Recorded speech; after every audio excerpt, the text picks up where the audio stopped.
sea lions of the day. We're starting things off and focusing this show upon Marvin here. Marvin is a male California species of sea lion. He's one of 4 that we have here at the show, all of which are the same type as Marvin here, and all males. And he's 10 years of age. He came to us when he was 2 from Whitney Wild Animal Park. Over the past 8 years, has settled in very well indeed. As you can see, he is very friendly. He often likes to start every show off by giving you guys a nice big wave. First of all, though, you've all got to wave at Marvin. So everyone stick an arm in the air, wave it around. That's the right idea. Can you wave back? Oh, well done. Now, one more thing before we really get cracking on with the show. Marvin here loves the sound of clapping, particularly if he does something right out here. So if he does do something right, and you've enjoyed watching him, please don't be afraid to give him a nice little round of applause, just like this. What did he do? There we go. Now we're going to start off showing you a few differences between seals and sea lions today. A lot of you will get confused between the 2 animals. Me and Marvin can show you all differences so you can all tell them apart easily. Now the first difference, it's not very obvious this one, so we will point it out, is their ears. Sea lions have external ear flaps. These little things on the side of Marvin's head are in fact his little ears, very cute indeed. Whereas a seal has a front lip, whereas a seal has a hole that obviously is their ear hole. Now, what I was trying to mention a moment ago, the size of the front flippers is different as well. Sea lions have front flippers about the size of my arm. They're very strong, very powerful in the water as well. Whereas a seal has a front flipper that's about the size of my hand. You can see there is quite a large difference there. Now, this leads us to a third difference, and it's the way that they move, both on land and in the water is different. On land we can show you easily, which we will do here. Sea lions are very agile on the ground. Watch Marvin as he's walking around. He uses 2 front flippers like giant walking limbs, generally tucking his back flippers out of the way nice and neatly, so locomotion is as smooth as possible. Now, a seal, on land, they move in quite a different manner. To make things nice and clear, to make it nice and obvious, we decided the best way to do this, to explain to you all, is to get Marvin to do a bit of an impression. Marvin, how does a seal move on land? That's right. They wriggle along on their belly, much like a giant caterpillar. Now, one more thing that they can't do that a sea lion can, is they can't clap like this, as their flippers don't meet in the middle. A very good impression there, Marvin. Well done. We're going to try a bit of hoop catching now with Marvin. The idea is that he's got to try and catch each one of these 5 hoops over here over his nice, long, flexible neck. Sea lions can actually strike out their neck pretty much in any direction. They can easily contract it when needed and expand it whenever necessary. Very useful when they're trying to chase and catch fish in the wild. They also have what is known as binocular vision, which is just like you and me.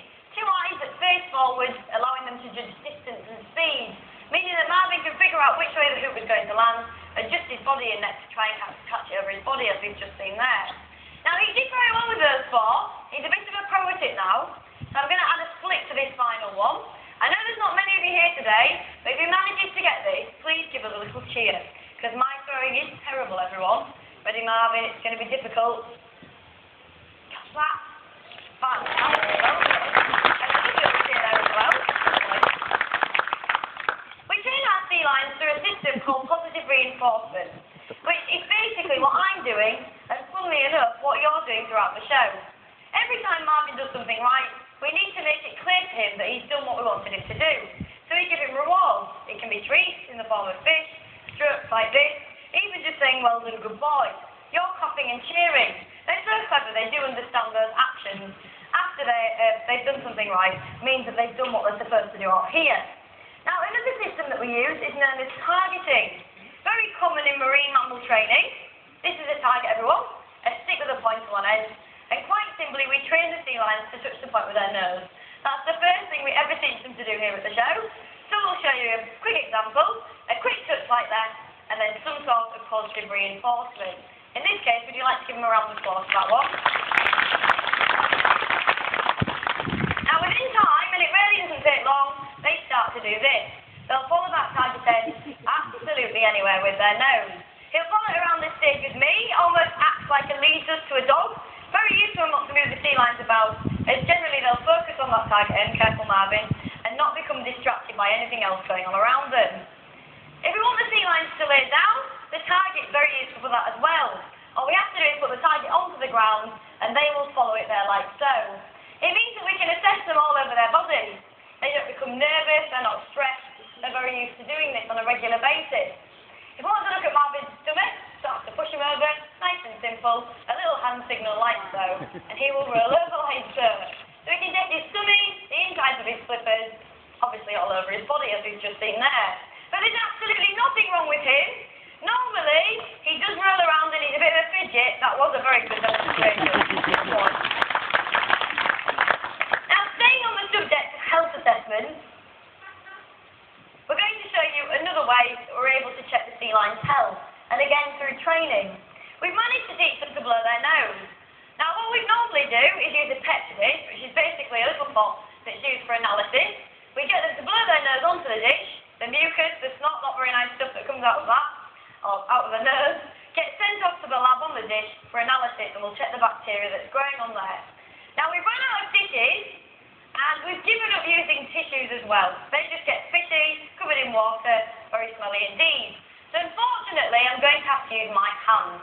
Marvin's looking very keen about doing this. Are you ready? I'll see if I can get him to blow his nose into the microphone so you can hear him. Blow! Try that again. Blow! Blow! Blow! One more good look at sloppy one. Oh, lovely. You can have all of that back. Wasn't that a brilliant demonstration, everyone? Well done. Now, we saw Marvin's sea lion differences earlier on in the show. He's quite good at impersonating animals, so he's going to actually try another impression in just a moment. This time, though, I'm not going to tell you what it is. The idea is that you've all got to guess. He's just getting himself into character. I'll give you a clue. It's one of the sea lion's main predators, and it's a rather large type of fish, everybody. Can anybody guess what it is? Hopefully it's clear enough. Now, that's the first time no one's known before. Shout it out if you know. A shark, that's right. Tiger shark, bull shark, and the great white shark will all feed and prey upon sea lions like Marvin here. Even a fellow marine mammal, the killer whales. Now, Marvin, if you're in the water and you spot any of those four animals coming towards you, what is the best thing to do? You leg it, that's right, everybody. Get out of the water onto dry land where sharks are. Very good.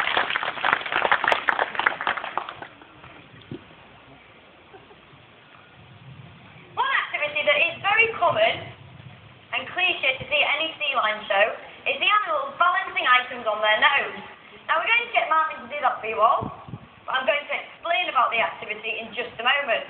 First of all, a bit of a challenge for him. Rather than placing the ball on his nose like that above him, we're going to throw it towards him today. Hopefully he can manage to catch it. Are you ready, Marvin? Catch that. Well done, a good save there.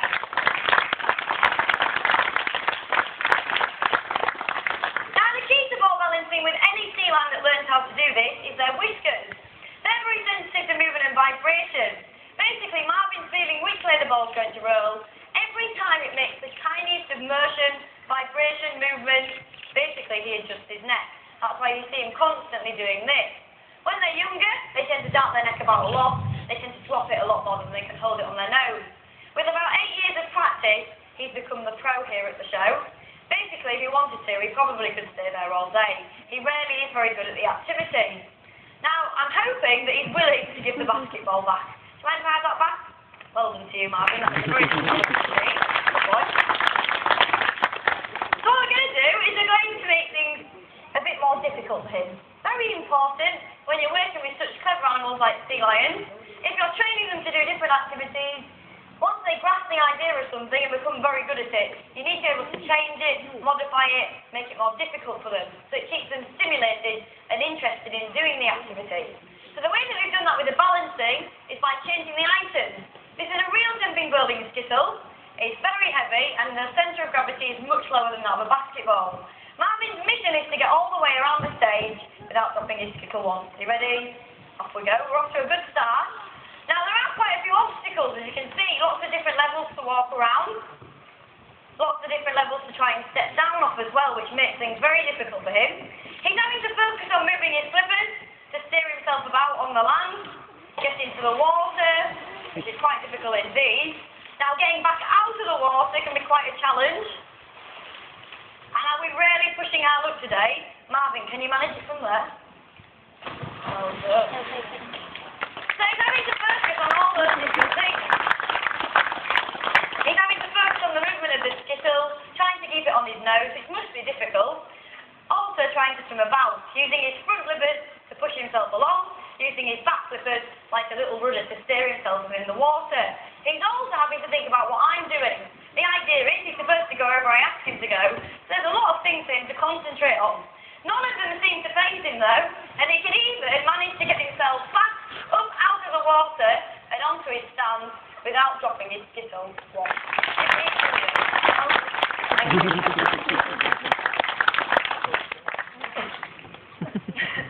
Now unfortunately we are reaching the end of this particular sea lion show, but Marvin's got one final thing that he wants to show you all out here, and it's his high ball jump. You might have noticed a big ball suspended above the pool. The idea is that Marvin's got to try and hit that ball with his nose. Now that is a big jump for a sea lion of his size. I'm hoping he can manage it. We've not done it with him for a while outside, so we'll see how we go with that. Before we get to do it though, I'll mention a few things. If you do have any questions that you'd like to ask, we've opened up the inside double doors over there. You're welcome to come inside and see the other sea lions swimming around at the end of the show. Mentioning inside, we've got a little shop. Myself and Danny, our other head trainer, will be in there. We've got books, stickers and posters. They all feature the sea lions here at this show. And the money goes back towards paying for their fish. Now, one final thing. At the end of the show, once Marvin's joined by his little friends Merlin and Miguel, he does like to splash. So please be very careful around the edge, particularly if you don't want to get wet. But what we'll do is we'll give him a countdown. Let's see if we can manage it today. From the count of 3, everybody, as loud as you can, with me. 3, 2, 1. Off you go, Marvin. If he hits it, give him a cheer. Well done. And another big splash to finish off. Marvin, give yourself a clap for that. That was a very big jump for you. Well done. Now, unfortunately, we really have come to the end of this particular sea lion show. Again, if you would like to ask any questions or buy any items featuring our sea lions, just come inside to our little shop. But from me and everybody here, thank you very much for coming, and goodbye. Well done, Marv. Thank you.